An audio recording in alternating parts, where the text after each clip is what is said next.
بسم اللہ الرحمن الرحیم۔ السلام علیکم ورحمۃ اللہ وبرکاتہ۔ اردو کلاس 8 میں تمام طلبہ کو خوش آمدید۔ سبق کا عنوان ہے آدمی نامہ۔ آج کے سبق میں انشاءاللہ تعالی ہم 5 مشقی سوالات حل کریں گے۔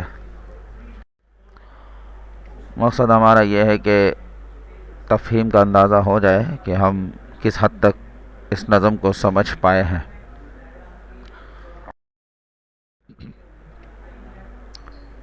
آدمی نامہ۔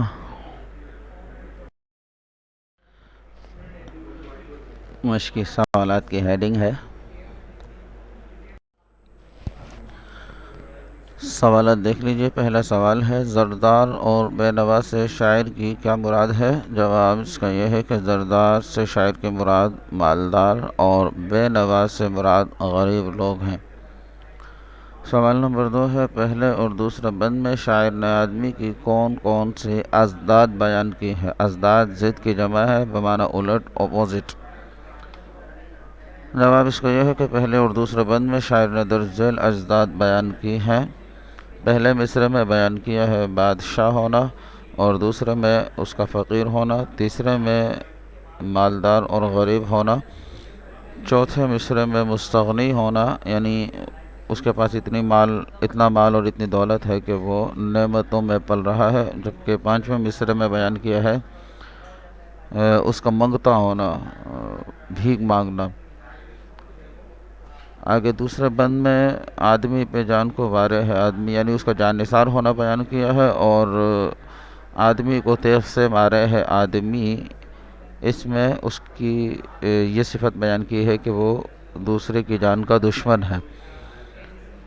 اس دوسرے بند کے تیسرے مصرعے میں بھی ایک صفت بیان کی ہے، لیکن چونکہ اس کی کوئی الٹ انہوں نے بیان نہیں کی ہے، اس لیے ہم نے اسے اس سوال میں ذکر نہیں کیا۔ جبکہ چوتھے مصرعے میں چلا کے آدمی کو پکارے ہے آدمی، اور سن کے دوڑتا ہے سو ہے وہ بھی آدمی۔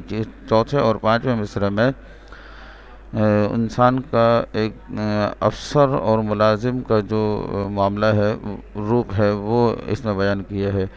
چلا کے آدمی کو پکارے ہے آدمی، یعنی اس پر دھونس دھاندلی اور اپنی افسری کا روپ دکھاتے ہوئے اس کو چلا کے پکارتا ہے، تو یہ بھی آدمی ہے، اور جو اس کی دھاڑ سن کر دوڑا دوڑا آتا ہے وہ بھی آدمی ہی ہے۔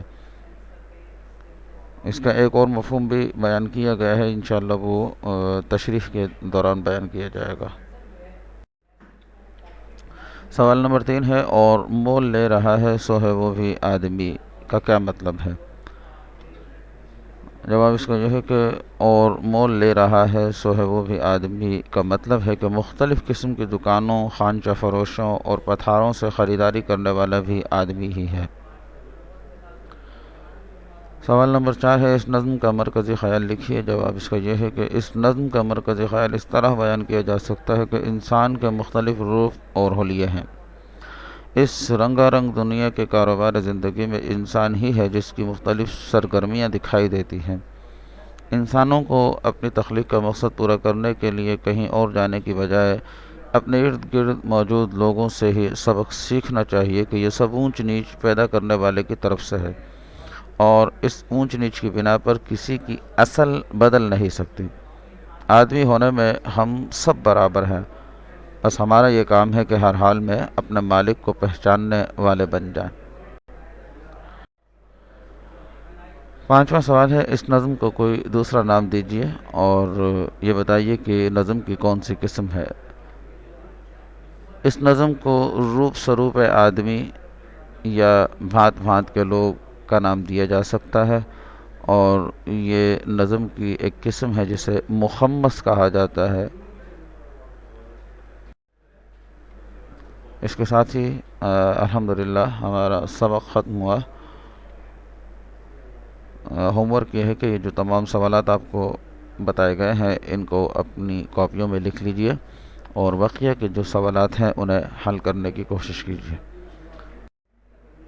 جزاک اللہ خیرہ، والسلام علیکم ورحمۃ اللہ وبرکاتہ۔